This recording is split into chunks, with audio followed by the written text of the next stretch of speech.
Am I anti-Glassno Gang? Yes. Full support to Pol Pot, 100%.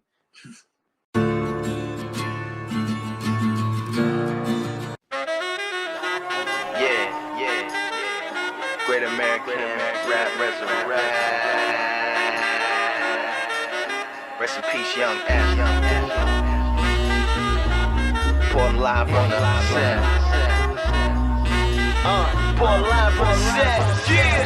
First off, say peace to Pine Ridge. Shame at all the damage that the white man wine did. Ghost dance, penalties, 5 million beers a year, and all that other crime did. More pieces to the teachers of blind kids, to red bells in small cells, keeping their mind big. Say everything's hostile. Suicide bombers and prosperity gospels, emaciated models with cocaine and blood pouring out their nostrils. They got to, just to stay awake on the catwalk of life where everybody watch you. Straight hair, high heels, and a handbag. Crucifixes, racism, and a land grab. Katrina, FEMA trailers, human body sandbags. A peace sign and a pants sag. A money toss calls a 9-stripper mad dash. A friend request following a hashtag. Now everybody wanted like the last laugh. A Michael Jackson jacket or a Daft mask. Purple Jordans or the mixed girl in your math class. Stable is when the Bath had Baghdad, but corporate jets really had to have that gas band. War and they hope they all fall from the rat-a-tat, cause that's just more dinosaur for the Cadillacs. Live from the other side, what you see, a bunch of nonsense on my TV. Heaven on earth is what I need, but I feel I'm in hell every time I breathe. One live from the other side, what you hear, a bunch of nonsense all in my ear. Rich man, poor man, we all gotta pay. It's freedom ain't free, especially around my way.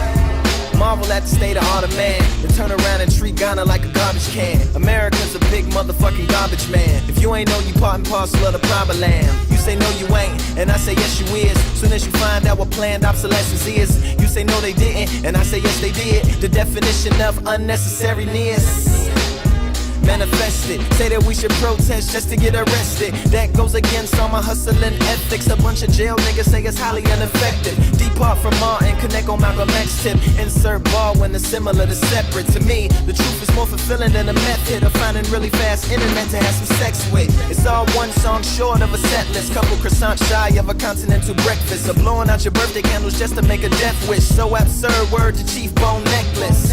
Down at the Lakota Sioux Casino, a whole culture boiled down to giving you Pekino. I go as left as a heart in the chest, cause the Horn of Africa is now starving to death. Live from the other side, what you see, a bunch of nonsense on my TV. Heaven on earth is what I need, but I feel I'm in hell every time I breathe. One live from the other side, what you hear, a bunch of nonsense all in my ear. Rich man, poor man, we all gotta pay. It's freedom ain't free, especially around my way. In all white Los Angeles, the dream of Mr. Chandler. Hope and pray they take Columbus Day up off the calendar. South Central, an example of God's gift. So shout to all the mothers raising babies in Spa 6. The projects of Oakland City, Detroit ghost towns. Monopolies on poverty where D-boy coke bound. It's parts of Manila like the video for Thriller, but the U.S. Embassy is reminiscent of a villa. If poverty is chocolate and privilege vanilla, then what's the flavor of the Sunday preacher's pedophilia? Cash rules everything around these niggas. There's classrooms everywhere around me with her. Hither you can be Mr. Burns and Mr. Smithers, the tyrant or the slave, but nowhere in the middle of the extremes of America's dream. Freud fighting Neo, Freddy Cougar referee now. Live on the other side, what you see, a bunch of nonsense on my TV. Heaven on earth is what I need, but I feel I'm in hell every time I breathe. One live on the other side, what you hear, a bunch of nonsense all in my ear. Rich man, poor man, we all gotta pay. This freedom ain't free, especially around my way. Great American rap resurrect.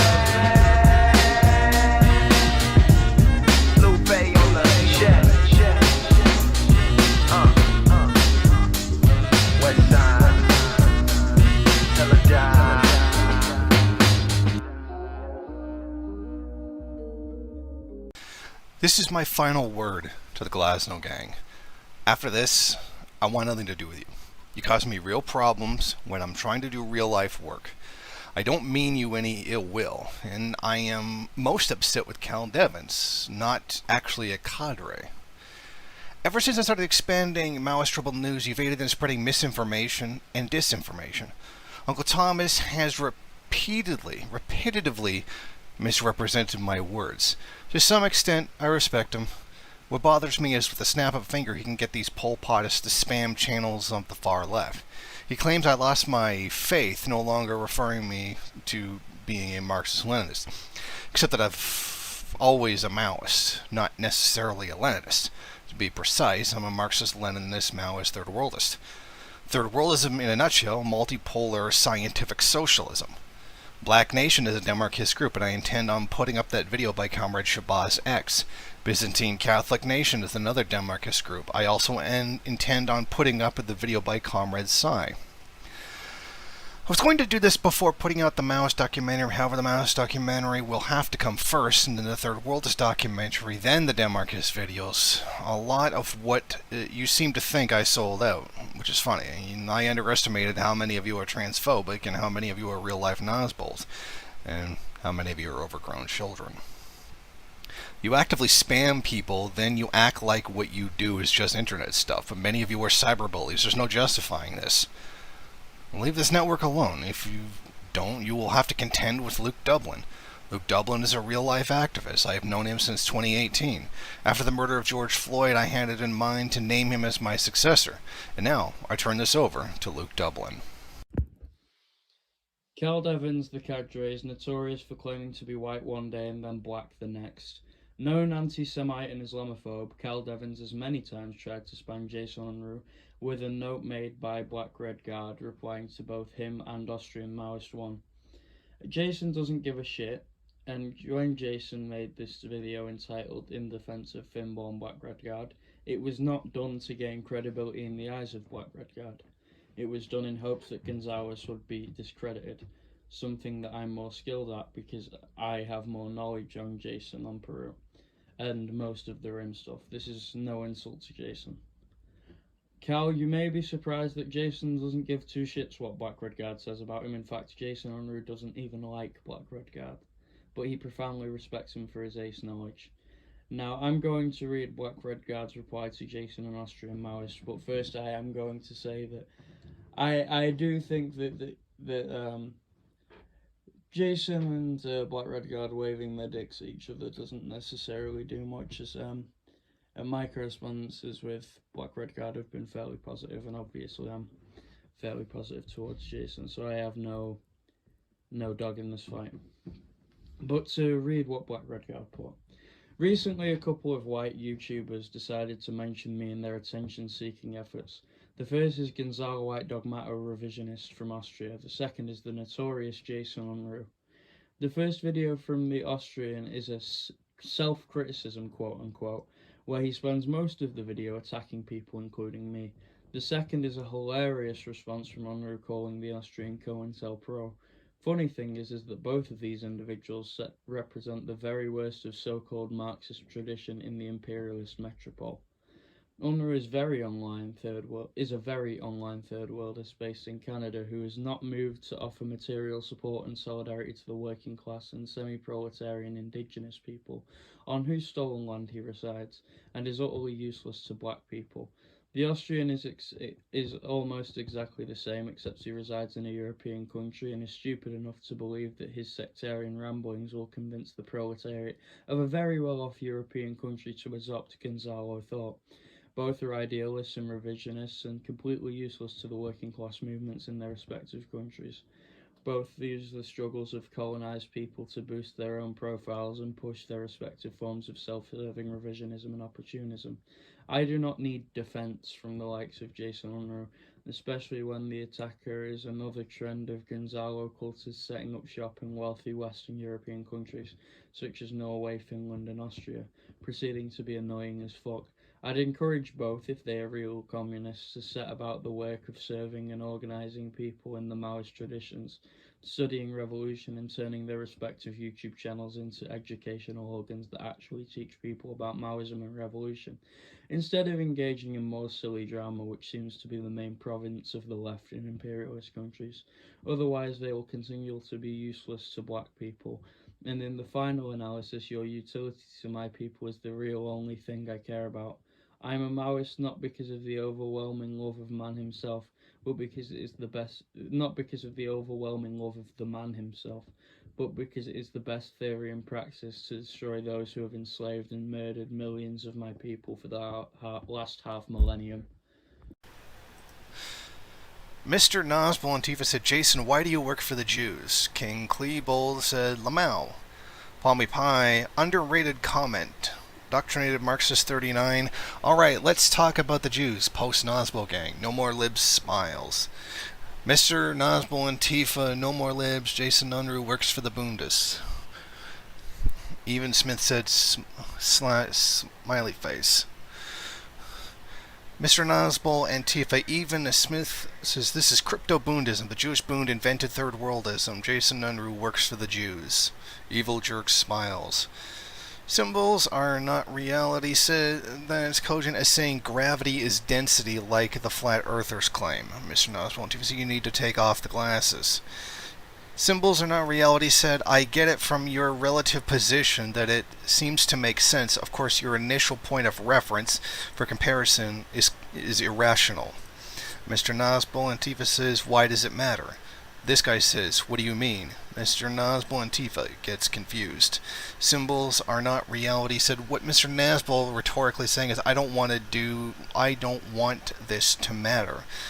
This guy said symbols are not reality. Yeah, like being informed about how a virus is being lied about is important, especially when so many have gotten it died, since most of them were preventable. Bezo 80, it's a flu, a mild flu. Most people actually die from something else. You are a moron. This guy said Bezos 80 in before you. The flu. It's a flu. The media told me so. It's all the conspiracy made by the Democrats. Mr. Nazbol Antifa said, why is this so important to you? This guy said, Mr. Antifa Nazbol, why did you watch the video? Why do anything, bro? This is another thread started by Mr. Nazbol Antifa. He writes, make Antifa Nazbol again. Maoist Third Worldism replies with Antifa was never Nazbol. He says, Maoist Third Worldist movement, actually Antifa is 100% Nazbol. You see, Antifa was an ML movement in Germany from 1932 to 1933. ML was a word coined by Stalin. National Bolshevism was started in the Great Patriotic War when Stalin kept the country together when the Nazis invaded. Of course, that's possibly one of the dumbest goddamn things I've ever heard anyone say in their life. To which M3W movement said, you know, I've told people to leave Glassno Gang alone, that you guys are harmless, but I made a big mistake. You guys are dangerous. When Antifa was an M movement in Germany from 32 to 33, this is true. ML was a word coined by Stalin. This is all true, but Stalin did not invent Nazbol nonsense. You mad, bro? You don't have a rebuttal, do you? What is it a rebuttal? Just like Jason, the LCO, and MIM have to hold a bad ideology that pretends the West is to blame for all issues. The third world is of lesser minds. They don't need liberation. That was too precise a statement. It is clear you Pol Pot fanboys are about. So you and all other third worldists are working for the Jews. You just proved it. There is no logic in your statement. Lumpin third world is formerly known as the Stone Soviet. I tolerated the Nazbol gang shit as mean, garbage meme, but my tolerance has run out. Mr. Nazbol, based in Blue Pill. Now, Sir Worldism, you have nothing that holds any credibility. Nazbols are a fascist Trojan horse with the sole purpose of destroying the left. Jason made an understandable yet bad mistake. When Lord Hunter 1949 is not Lumpin Third Worldist, they are two separate people. This is another stupid and reactionary statement by Mr. Nazbol Antifa. He said, do the right thing, make Antifa Nazbol again. Then my favorite subscriber, Pride Tunes, aka Afrolion Bruh, Antifa was never Nazbol. And he goes, why are you always incorrect? So then the infamous and confusing hen nuclear cat baby chimes in saying they can't be Nazbol until they become anti-cap. Mr. Antifa Nazbol then goes at it again, saying, one, Stalin coined the term Marxism-Leninism. Antifa was German ML front from 32 to 33, and then Stalin was a Nazbol. Pride Tunes Afrolion replied with, Stalin killed Nazbols in the Purge, and then Mr. Antifa says, very incorrect. Yeah, I'm pretty sure Nazis died in the Purge. I think that was kind of the point. M3W, never letting this reactionary spew his bullshit again. Oh no, Comrade Stalin was a Nazbol. And he replies with super unbased and blue-pilled. Third Worldist movement. This is not an actual rebuttal. You know you are wrong. To Pride Tunes, Mr. Nazbol Antifa read some history. M3W, Mr. Antifa and Nazbol, let me correct you. Even though I have sworn I already did, one, yes, Stalin coined the term Marxism-Leninism. Antifa was a German front from 32 to 33. Joe Stalin did not start the National Bolshevik Party, nor was he a part of it. Master Worldist movement says, Alpha Line, it is good that you're willing to call out these reactionaries. I think Jason has wanted that from us for a while now. Mr. Cauliflower, make Antifa Bolshevik, my total support. Make Antifa nationalist or reactionary in other ways? Fuck no. Sebastian Sipides, lol, this guy again. To say that there is no anti-Semitism on the left is frankly incorrect. Because there are plenty of people on the left who essentially don't even look at Jews and Muslims the same way. Like, some of them have the idea that all Jews are rich, and therefore they suffer no oppression, no ostracism or violence, etc. Of course they do. That's just claiming that is not true. It certainly is there. And a lot of this has to do with a lot of people seeing, when they look at the Israel-Palestine conflict, they have a tendency to, and this is the more secular leftists who do this, they tend to blame religion, like blame Judaism for what's happening there, rather than Zionism specifically, which is the responsibility right there. It's like saying, it's like blaming. Okay, it just doesn't really make any sense. It's Zionism that's the problem, not Judaism, and because in the minds of a lot of leftists, there's such a viral hatred for religion, they can get confused and just want to blame religion in general for the problem. And this would actually extend into somewhat of the Islamophobia that's in the left too. Not terribly a lot, but it is there, and it's something that should be combated. So to say that there's no anti-Semitism on the left is frankly false.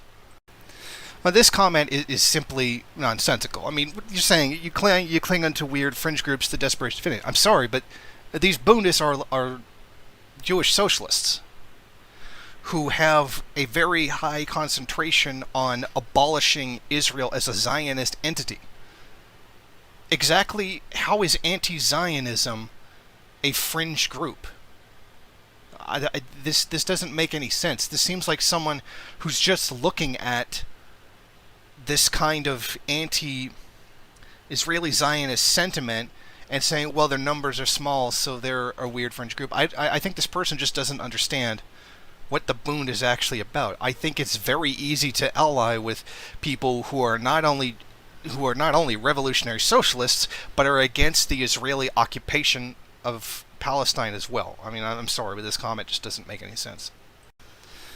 Okay, this one, I'm all about drama, so when I respond to Caleb Maupin attacking me, it's drama. When I respond to Caleb Maupin lying and saying that I'm pro-imperialist, that's drama. No, that's not drama. That's rightfully responding to someone who's making accusations against you. When you start drama with people for no reason other than to get views, like what a lot of people in BridTube does, that's drama. I'm sorry, anime profile picture. I am allowed to defend myself.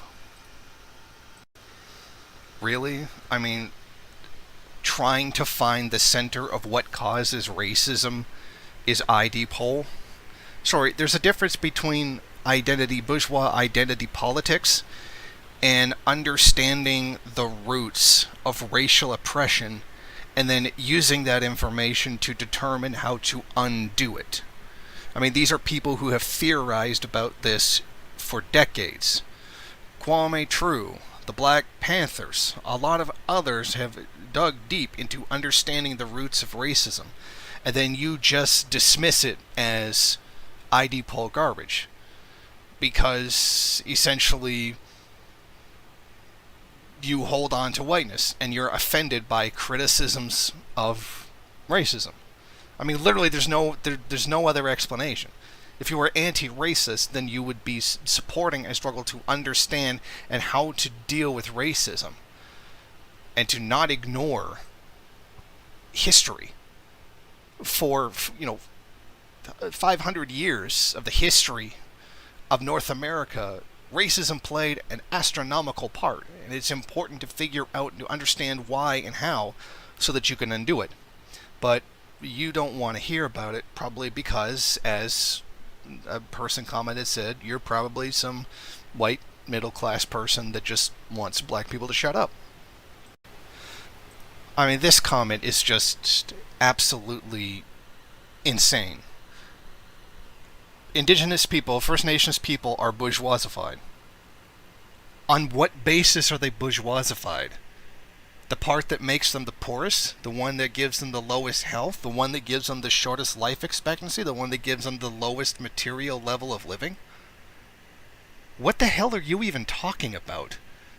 This is literally a denial of the conditions that First Nations people live in. That is a material reality. I'm sorry, this doesn't make any sense. This is up there with denial of everything that has happened to them in the last 500 years. I mean, this, and he goes on to say things that don't even make sense. Okay, saying here that peasant and rural Vietnamese fought valiantly against imperialism, well, that's like the same people. And why urban middle-class Vietnamese were split on who to back, or actually starting with the imperialists. Okay, but how do you see Native Americans as the national bourgeoisie? Like, I mean, that completely defies all reality. To a point that's absolutely absurd.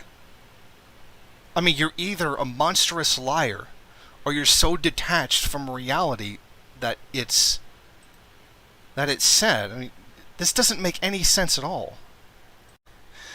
Well, this statement here is incredibly vague, but it almost seems like he's saying, if you get rid of black people, you don't have a problem. Again, I'm not sure. I'm only going by what I've seen this guy say in the past, who've openly allied with, with Strasser's and Nazbols. So that becomes very suspicious. Now, this one, with him responding to this other guy, I'm sorry, this doesn't make any sense. One is an oppressed group, the other is not an oppressed group.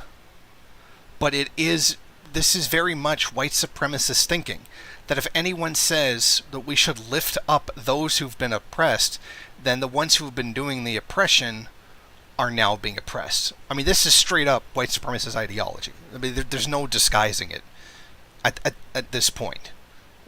It's very clearly a projection on their part.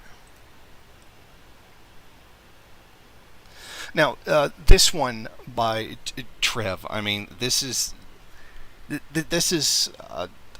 I can't even respond to the nonsense of this. Anytime there's a struggle by an oppressed group, automatically call it reactionary, or automatically call it,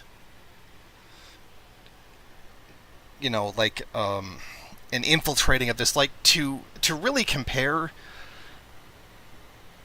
justice for natives and blacks is the same thing as Zionism. The Zionists are the oppressors. Blacks and Native Americans are the victims. But they see this as, because they're the ones that benefit from that system that we're talking about dismantling, they again see it as a form of attack on them. They don't want to do what would be responsible for ending that oppression in their own country, because it doesn't portray them as the victim. They have to admit that they are part of the oppressor group and that they have a responsibility to dismantle it. They just want to see themselves as a victim. This is, in a manner of speaking, economic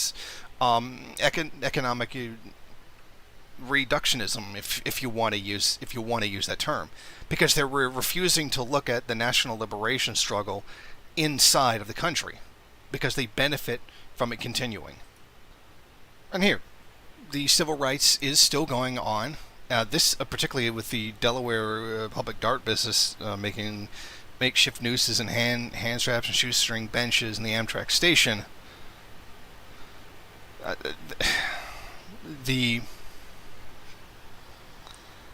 personally, I wouldn't know who to actually personally contact about it. I mean, I would certainly call the company and say, what the F, or maybe the ACLU or NAACP or something like that. But this guy here, Cal, you're really exposing yourself on this one. So this is I don't know why you would call them kulaks. I mean, they're righteously. This was left on a video of Orthodox Jews burning an Israeli flag, showing their dislike for Israel. So I don't know why you would attack them unless you're pro-Israel. I mean, this doesn't seem to make any. This doesn't make any sense. And then saying that these Jews are anti-Semitic. No, it's not anti-Semitic to be against Zionism. It's right to support people that are against Zionism, especially when they're Jewish, because they're against what is happening that is wrong. I mean, this I'm sorry, but this is like completely devoid of knowing anything about what's going on. Now, this one attacking. This is. I don't get why Cal is even doing this. He's attacking people who are against the oppression of Palestinians. They don't have to be anti-capitalist to be against Israel. And supporting a larger movement against Israel and its ongoing genocide is the right thing to do. I mean, Cal, you're not even making any sense. And as for this one, saying that they're not saying any. I mean, this is just anti-Semitic. An ancient hymn professing their devotion to capital. That they're literally talking about freeing Palestine. I mean, this is just straight up anti-Semitism. Sorry, but you're really just being an asshole here. I mean, this is. They're not saying anything to do with money at all. They're against people being killed. Palestinians, which actually their killing would benefit Israeli capital. They're literally doing the opposite of what you're attacking them for. I'm sorry, you're just an anti-Semitic, POS. Now, this one. Soros and Rothschilds are also anti-Zionists. Not necessarily sure about that thing. But then you attack, meaning anti-Zionism means jack shit. Actually, it's pretty important. Anti-Zionism is the basis for the modern Israeli genocidal state. Going against that is the very basis for liberating Palestinian people. This is complete nonsense coming out of Cal. He's literally attacking the thing that is against. Like, he's attacking the thing that's attacking the cause of the oppression. I mean, Cal, it's pretty clear you're just on the side of Israel, period. Usually when I'm criticized, it is not even a criticism. It's usually downright slander, not criticism. So I bring this matter to Luke Dublin. He's going to criticize me. Hopefully this will show First Worldists what a communist criticism sounds like. I know there is intense hatred for those who pulled me back into actual Third Worldist theory again, people like Deb in Animations, Comrade Number 3, the Falcon General, Comrade Net, a great friend of mine, receives nothing but anti-Semitism from people for being a Bundist, people like all those in Panther Code. It is religiously believed that I am many things that I am not. First Worldists don't know how to criticize me. Luke Dublin does. I have never known an activist quite like him. Someone who does real-life activism, and he does all he can to bring this to the internet. There are many fakes who are jealous of Luke Dublin. They are jealous that I listen to him, that I listen to his criticisms and adjust my rhetoric according to his criticisms. And yeah, he does not shout at me. He is aware of how traumatizing it is when almost no one approaches you in good faith. You see, I could care less that I am liked within these online spaces. What I hate is the slander which I receive at these online spaces which claim to be leftists. I am in your hands, Comrade Dublin.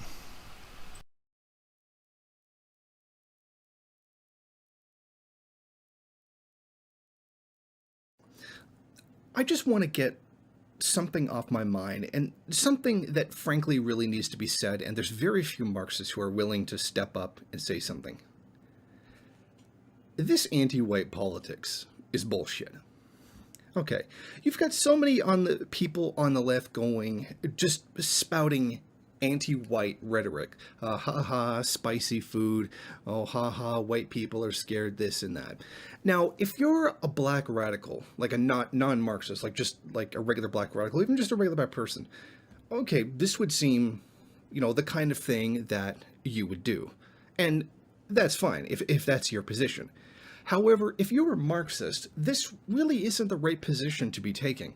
It doesn't take much to notice how this anti-white politics, and that I mean the really, it's not even like a real politics, it's just sort of this thing that leftists do. They engage in name-calling against white people as if somehow that's supposed to be an argument for something. And yes, I realize the response will be given to this video is, you're white, you're triggered, etc. Now, I have a few issues with what Jason is saying here. Namely, the idea and conception of what whiteness is, because whiteness is a vulgar abstraction of European ethnicity for the purposes of oppression.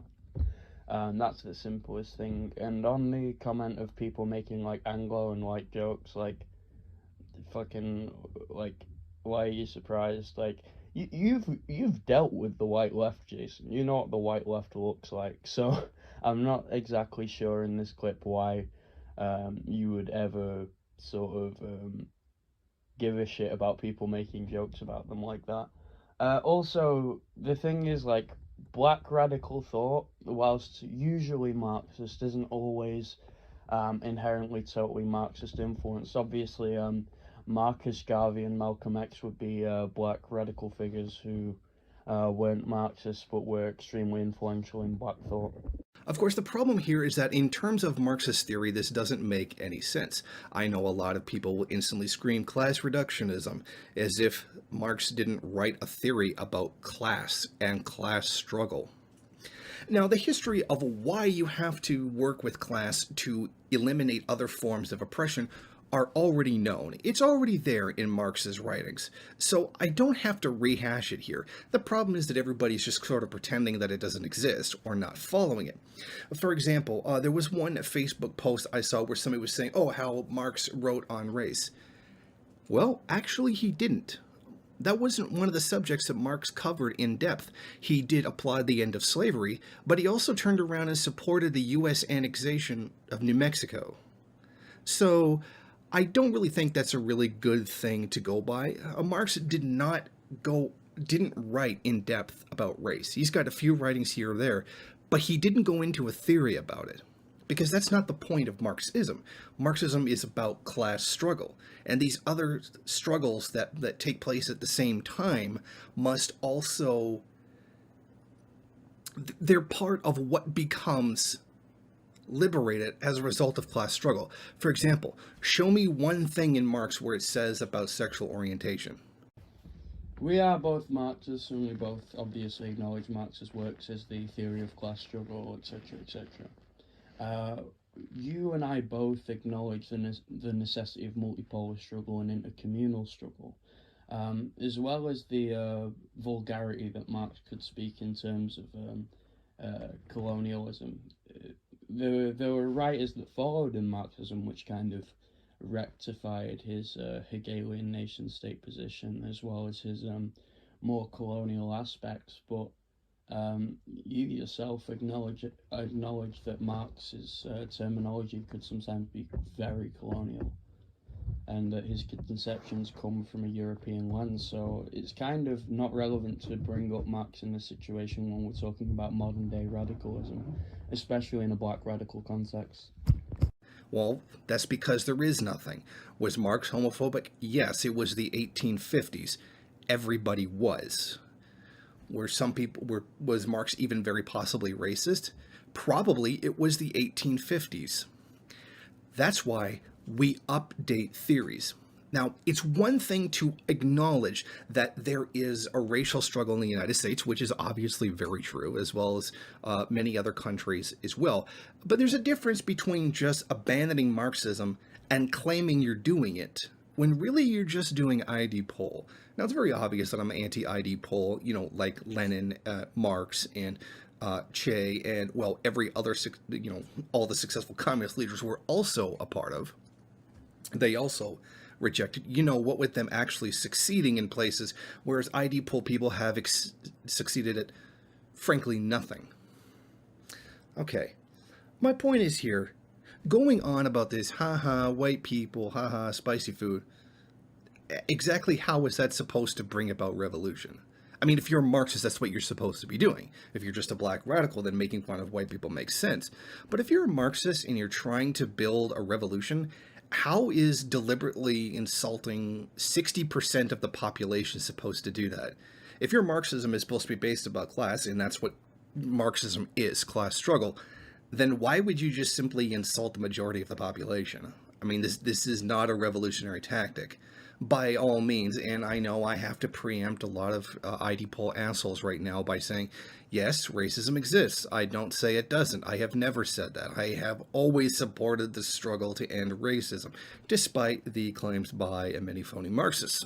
I think we both acknowledge the constraints that Marx had of being in his time, but it's kind of weird to hear this position from you, seeing as you acknowledge the black proletariat as kind of one of the only valid proletariats in the first world, black people in an American context specifically, along with fourth worlders who struggle in America, like the indigenous people. So seeing of your condemnation of the labor aristocracy, and especially the correlation the aristocracy has to the white population of the US, and particularly the white Protestant population of the US, it's weird to see you espouse this position of 60% of the population is being alienated, when you yourself know that most of that 60% of the population are not looking for revolution according to your own theory, which I would be inclined to agree with. If you push this anti-white view rather than an anti-racist view, then, well, you're not going to accomplish anything. Do you really think that you're going to reach the average white person who's racist by going, haha, spicy food, you can't handle this?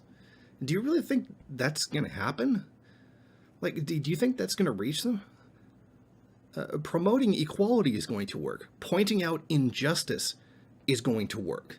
But simply insulting white people isn't going to do anything. Well, why are they going to come over to your side and build communist revolution in America if you're deliberately pushing an ideology that excludes them? It's this kind of insanity for ID poll, which is largely a tremendous problem in the first world because of the lack of general revolutionary potential. People don't actually want to do revolution. And then when you have that kind of a situation, you have all these other, like, frankly, idiotic ideas that are coming up in place of that, like ID poll, etc. Like die cis scum. Then turn around and say, why won't cis scum join our revolutionary effort? Well, because you just said that they had to die. They're not an opposing group the way the ruling class is, the way the capitalists are. It is in the interests of, cis people to have revolution. It would help them as well, and you should be winning them to that argument and arguing why there should be inequality and to end these prejudices, rather than just simply saying cis people evil. And yes, I realize the response to a lot of the ID poll people, oh, you're only saying this because you're cis. Because that's generally how they work. They don't have any real theory. The whole transgender movement, the whole gender questioning movement in general, as if this generation actually, every generation thinks that they invented gender nonconformity. Trust me, this goes back pretty damn far. You're not unique in this way, in any way whatsoever. This is interesting, looking back at this video.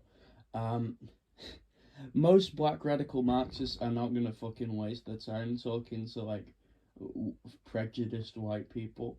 That isn't the job of necessarily those demographics. Now, I'm not saying we shouldn't try and reach out to people who are problematic, misinformed, ignorant, stuff like that.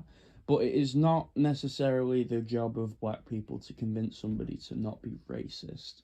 You know, it's sort of like the Caleb Maupin argumentation of, oh, we should have joined the trucker protests, or we should have joined, the Tea Party to try and make them less racist and make them revolutionary. You yourself talk about the first world in this, and yet it is weird that you don't acknowledge the fact that the majority of first world white people have no interest in revolution and have way more interest in preserving their labor aristocratic status through exploitation of the third world, resource exploitation, resource gathering, migrants, stuff like that. We both know how the first world works and how the first world works off of the back of the third world. And most of these first world whites would lose some amount of position, and you acknowledge this. So it's a very strange argument from a third worldist position to see quote unquote alienating whites as important. I mean, that's fine. You want to be gender questioning? Fine.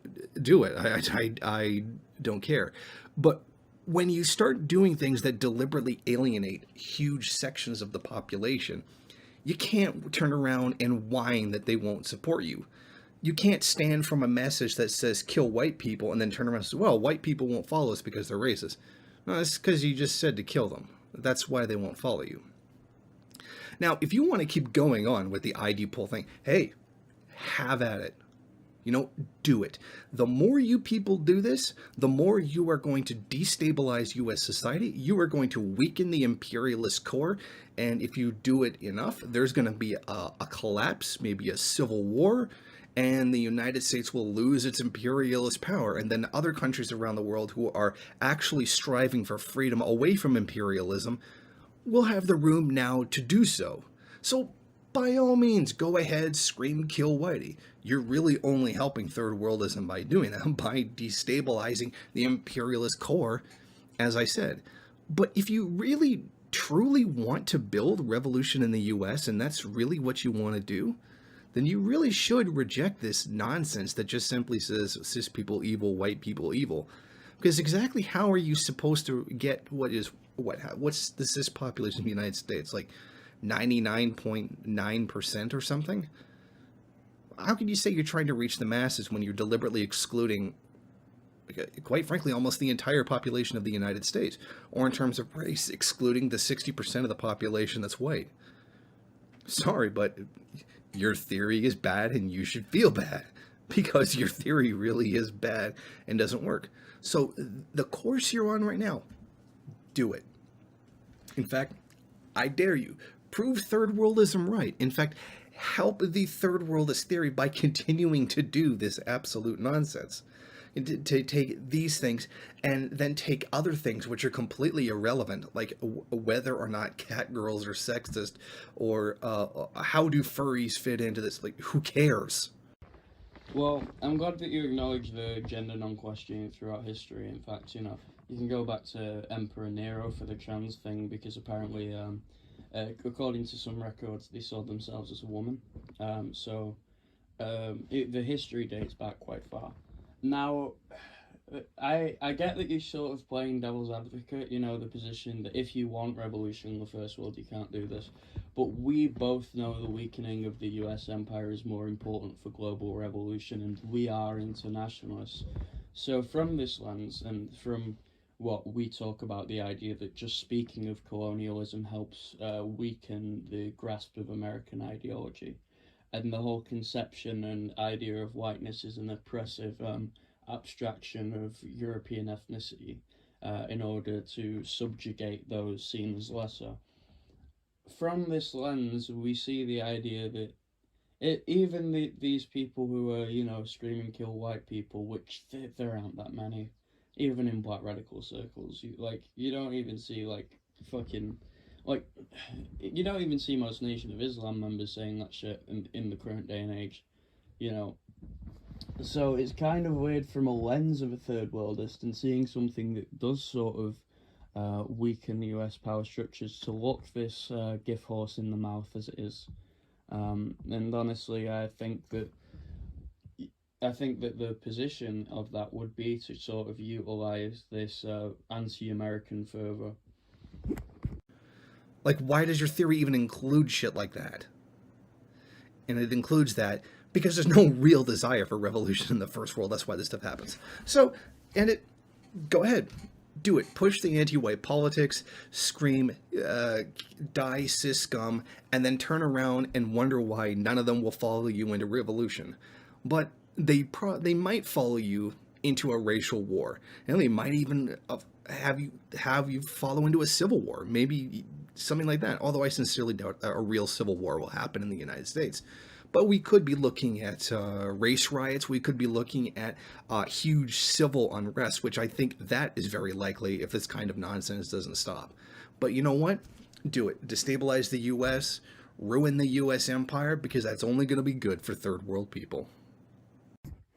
I'm glad that you come to the position that, like, ruining the empire is a good position, because we both concur on this, but it is just weird to see your argumentation.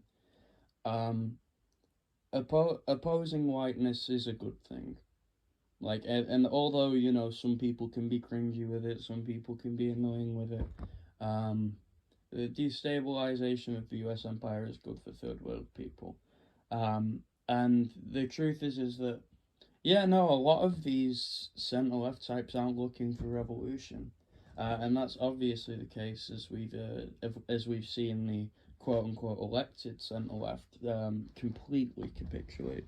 But you get what I'm saying. You get what I'm getting at. The idea that if you do consider this an opportunity, then there is no need to try and convince people out of it, even if you don't necessarily think it's revolutionary. And the idea of the quote-unquote American masses, the idea of the quote-unquote white proletariat is a dangerous myth, as written about by, you know, figures like Jay Sakai, as well as other black and indigenous writers. The idea of, you know, Americans coming together is based off of the idea of a false nation. America is not a nation built off of built off of anything that isn't, you know, settler colonialism. Even in the context of colonial countries, America is a unique phenomenon, bar, you know, Israel and fucking Australia. So, you know, weaken the empire. Red salute. Jason Unruhe is a multipolar Maoist. Multipolar Maoists like to refer to themselves as Marxist-Leninist Maoist Third Worldists, or Maoist Third Worldists for short. Maoism Third Worldism was not created by the leading like communist organisation. Maoism Third Worldism was not created by RAIM. Anti-Conquista is not a Third Worldist organisation, regardless of what they claim. Marxism, Leninism, Maoism Third Worldism is the brainchild of Shubal Morgan. Shubal Morgan based his works off of the words of Kwame Ture in the social practice of the American Indian movement. This documentary is already stressing me out, so now we need some satire. Mr. Speaker, Vice President Cheney, members of Congress, distinguished citizens and fellow citizens. Every year, by law and by custom, we meet here to threaten the world.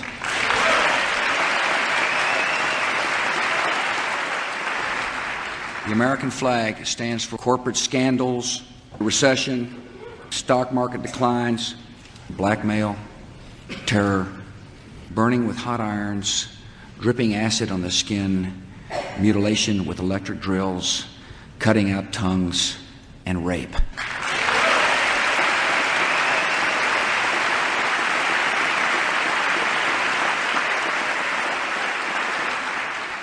Our first goal is to show utter contempt for the environment. I have sent you a comprehensive energy plan to devastate communities, kill wildlife, and burn away millions of acres of treasured forests.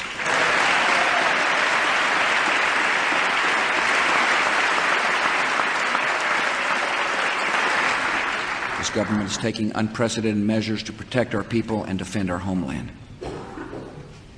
We've begun inoculating troops and first responders against ballistic airports. And this year, for the first time, we must offer every child in America 3 nuclear missiles.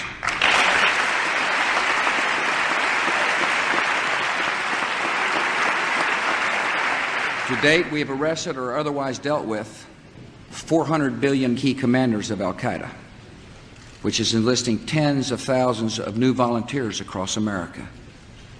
They include a man who directed logistics and funding for the CIA. One of them is found at the Department of Defense. One by one, the terrorists are learning we are building a culture to encourage international terrorism.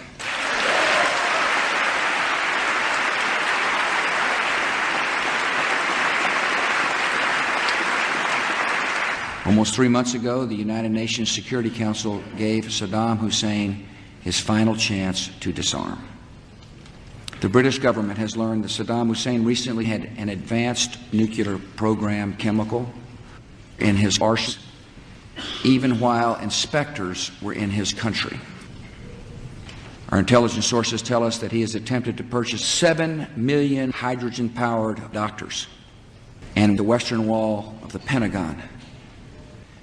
The United States will ask the UN Security Council to convene on February the 5th to consider the facts of Iraq's ongoing defiance of the world. Secretary of State Powell will plant information to incite fear about Iraq's links to terrorist groups. And tonight I have a message for the people of Iraq. Go home and die.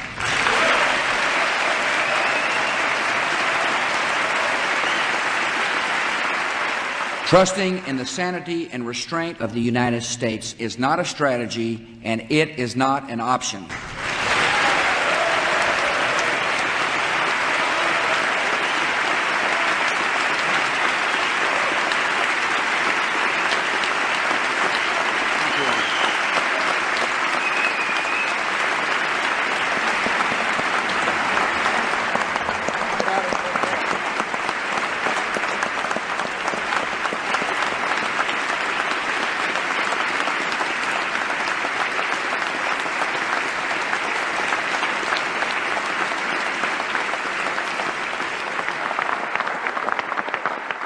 How you feeling? You feeling okay? I hope so. Fuck, that was funny, wasn't it? But now I have to get onto the criticism of my friend, Jason Unruhe.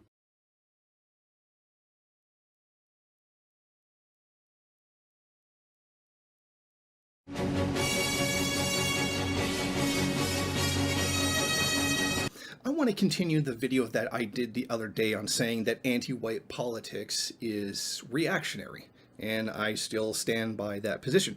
Now, many people seem to be willing to agree with the statement that if you say, kill whitey, white people will reject your politics. I mean, that's just common sense. If you threaten to kill the group, that group will not want to follow you. Now, of course, being the dishonest pile of garbage that identity pollers are, what they did was assume that I was like dog whistling or trying to think of any criticism of white people as what he's talking about. No, I'm talking about knowing the difference between being anti-white and anti-racist. There's actually a very clear distinction.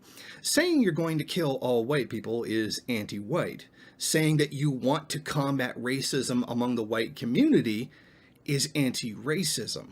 Now, I don't think it's really all that hard to understand that. That's pretty simple, and someone of even a moderate intelligence should be able to understand that. Yet the knee-jerk ID poll reaction by many people, and this was primarily on Twitter, not so much on YouTube. On YouTube it was very minimal, but on Twitter it was amazing. My one tweet saying that threatening to kill white people will not get white people to join your cause got hundreds of likes and an astronomical load of responses. I have never gotten that much attention for one single tweet in my entire life. Not even the announcement that I was going to debate Sargon of Akkad got that much. It's it's really a polarizing issue. You either don't want to declare your intention to kill people for the color of their skin, or you're a racist piece of shit.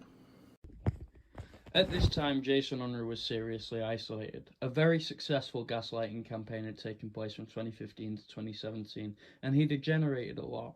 He began to forget his previous positions that he had very strongly held.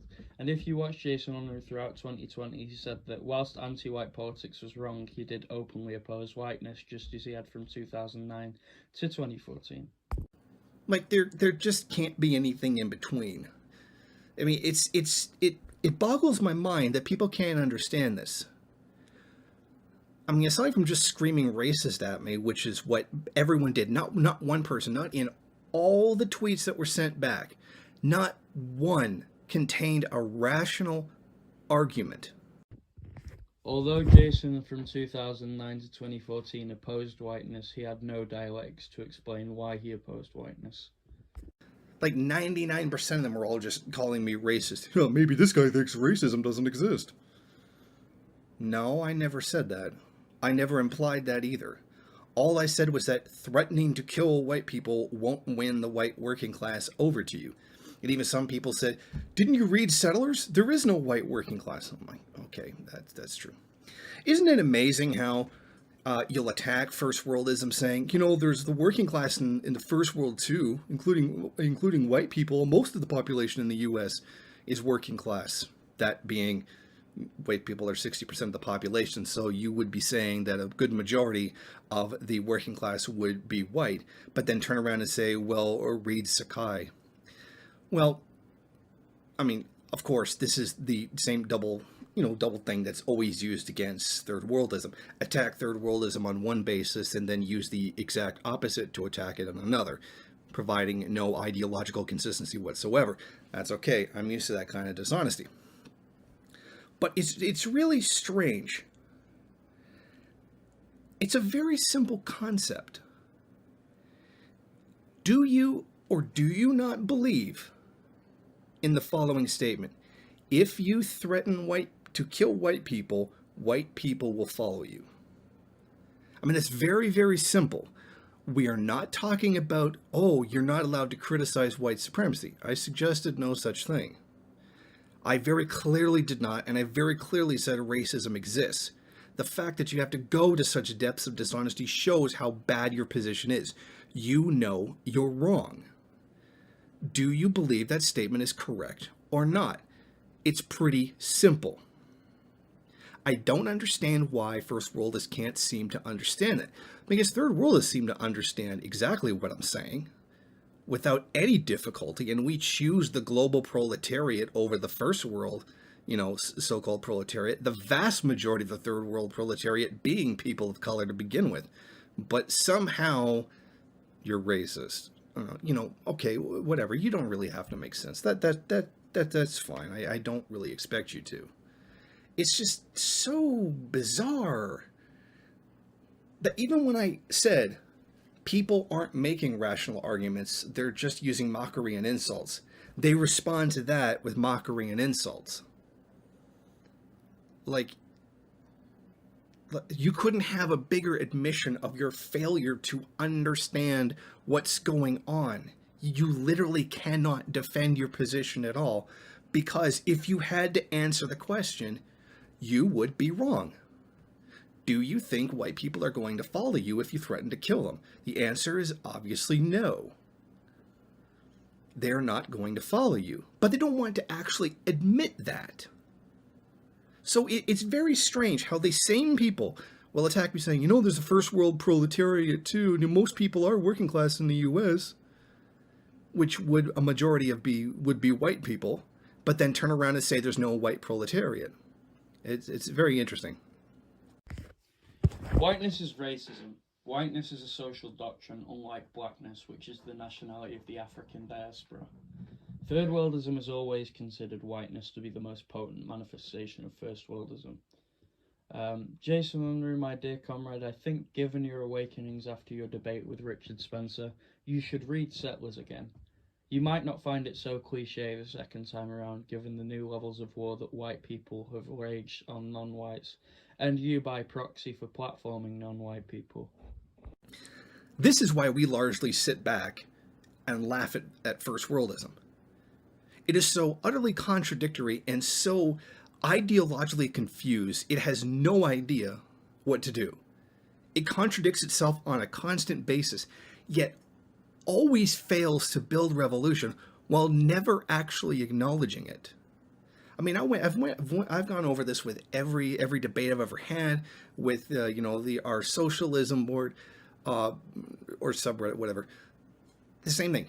Has there been a revolution in an advanced industrial country as Marx predicted? The answer is no. It did not happen that way. The more backwards countries are the ones who did revolution. And a few people try to claim that Russia was. That's right. Feudal Russia, which was, one of the most, if not the most backward country in Europe, was an advanced capitalist economy like Germany, the US, or Britain. Like, you're an idiot. You really are an idiot if you think that. And that's one of the main points that we do make, that Marx was wrong in this regard. And in fact, the richer a country is, the more advanced a country is, the less revolutionary potential there is available. I mean, that's not controversial to say. That's pretty obvious. If you walked into Western Europe, which has the greatest welfare state available, go and show me one person that's willing to die in a revolution. You're not going to find it. There is a reason why, of the few revolutions that are still going on today, they're all in the third world. That's for a reason. So, I mean, it was just incredible how saying something as simple as threatening a group of people doesn't win them over to your side is so terribly controversial, when really that should be something that's common sense. At this point, it's like, do first worldists know how bad that they are? Like, it really makes me wonder. I mean, ideology is basically dead in the first world. I mean, you're trying to do things that make any sense, or trying to formulate anything that's rational, just is non-existent. I'll give you a good example of something I said previously. You remember Mason Steiner. Mason Steiner said that the anti-white politics makes it difficult for him to organize in places where he goes. When he goes and he tries to organize people together, the anti-white politics ends up ruining everything. And in retrospect, Mason Steiner has turned out to be a Dalek Caleb Maupin. During those days, the only ones who he considered to be his friends were Caleb Maupin and Mason Steiner. They subverted you, and they took a hostage situation over your mind. And I call upon the line holder, lumpen third worldist, to declare the podcast Maoist Rebel Gang cancelled. Mason Steiner ditched everyone in his attempts to save America are idealistic fantasy at best and fascistic ramblings at worst. Like, you end up having them just not wanting to join because of that. I mean, if you couldn't get a better example of shooting yourself in the foot. That's it. I mean, you screwed up. You're sabotaging yourself. And hey, if you want to sabotage the first world and drive the whole thing into a racial civil war, by all means, collapse the imperialist core. Just have the United States completely fall into, like, complete chaos, complete devastation, because that's only going to be good for the third world, because then they'll have the breathing room necessary to struggle for themselves. So by all means, have at it. Totally prove me wrong by instigating a civil war and showing how ID poll totally isn't a problem. Let me make another point. What did Donald Trump promise people? People who were dumb enough to believe him. Oh, he's going to bring back the jobs, bring back the middle class, ... Basically all the concerns that both people on the right and the left, the working class, have on both sides, are worried about. Now, Donald Trump went about it a completely different way, but essentially, yeah, he was promising them he's going to give them all the good things that they used to have. They were going to bring them back to the Norman Rockwell painting, also Mexicans, etc. And what is it that people on the other side the people who were cheerleading warmongering Hillary.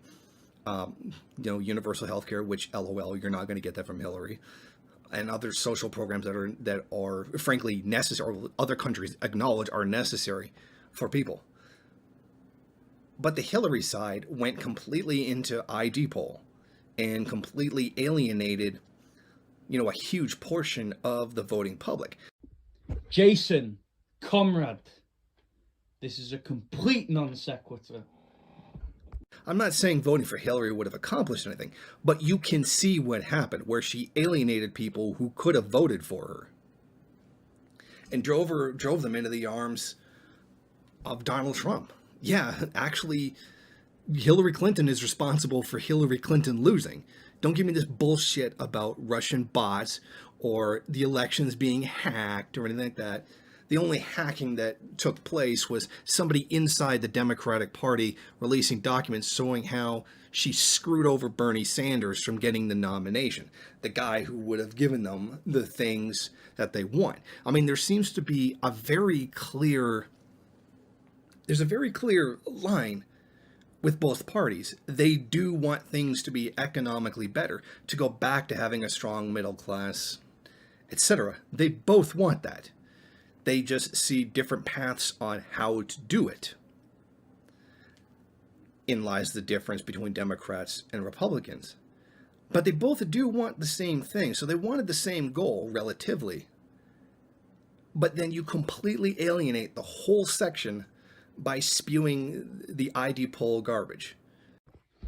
I just figured it out. This isn't Jason Unruhe. This is Anti-Unruhe 79. Now, comrades, the real Jason Unruhe is Communist Santa Claus, and I declare it so. This imposter is none other than his evil twin, the Anti-Unruhe 79. I mean, it doesn't take a genius to figure out that it doesn't work. What are you trying to build a revolution of? Are you trying to build a revolution of workers or ID pollers? Because the thought that somebody who gets triggered and threatens to kill themselves because of something someone said on Twitter, picking up a rifle and fighting a revolution, is completely ridiculous. And there is no making fun of me or insulting me to get around that. The statement is true, and you know it. It's just, people don't realize how bad theory is right now. This is largely why I'm a third worldist, because we avoid all of this nonsense that doesn't work. We choose a different path, a different theory, a different praxis, etc. So, you know what? Scream racist at me all you want, because you can't form a coherent argument for why the position I hold is wrong. Literally, all you can do is virtue signaling. I can be a better anti-racist than anybody else as a response to someone who's disagreeing with you. You can't form a rational argument. All you can throw is insults. And the guy says, yeah, I'll bet with an attitude like that, all your subscribers are probably white.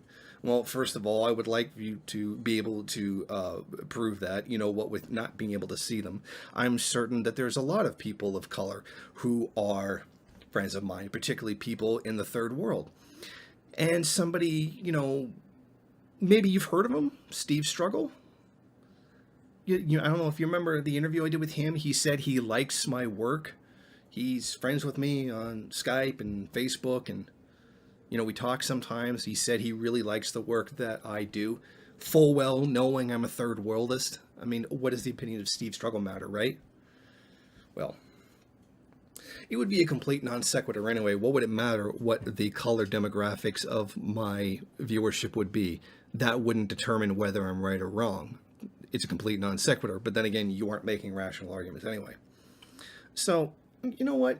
If you want to respond to me and call me racist, go ahead. That's the best you can do. But if you would really like to actually engage in the subject, let me know, because that would be worthwhile. So until then, big up to everybody who wants to reject ID poll and go back to class struggle. I know they like to say class reductionism, not like Marxism is a theory about class struggle or anything. that's like saying chemistry is so science reductionist. So, you know what? At least try to think about the position that you have and try to form rational arguments. That's all I ask. And finally, thank you for watching. Steve Struggle is indeed a real Black Panther. You have a lot of great content, Jason. However, in response to this entire video, it was a fucking shit show. I know that you even told me you can't stand to watch these videos anymore. Jason has not changed positions. He changed back to what he was, with a lot more accuracy to go with it. Down with whiteness. This has been a most exhausting piece of work. I have no more interest in back and forth between No More Libs and his friends. I don't care to get into it with you, and I agree with Luke Dublin's criticism of me. Almost every criticism thrown at me has been unfair and downright slanderous. Also, it's true, I don't give a shit what Black Redguard thinks of me. The more I have learned about him, the more I have to say I agree with what he stands for. He can write whatever he feels, and he has to feel that he has to write about me. I don't care, okay? Do you hear me, Cal Devins? I don't care. It is my greatest wish and hope that I never speak of the Internet Pol Pot Collective ever again.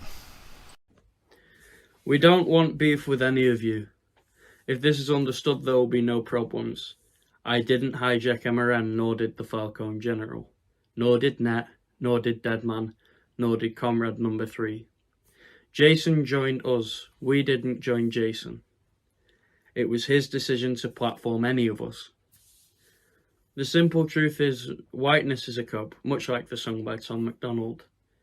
The song White Boy is absolutely perverted and violently wrong. I am not white, I am Irish. Whiteness is race, which is an abstraction of ethnicity used to oppress. You all know me. Heck, I think No More Libs is fucking funny, and so does Comrade Net. The simple truth is that Poc Errol picked a fight with Glassno himself, and this led to a lot of issues. Jason is in touch with a lot of the First Nations and Native American peoples. These natives want their land back, and they don't take natives who sell out to American and Canadian flags seriously. They say that they are tokenized nation. They say tokenized natives are just that, tokenized.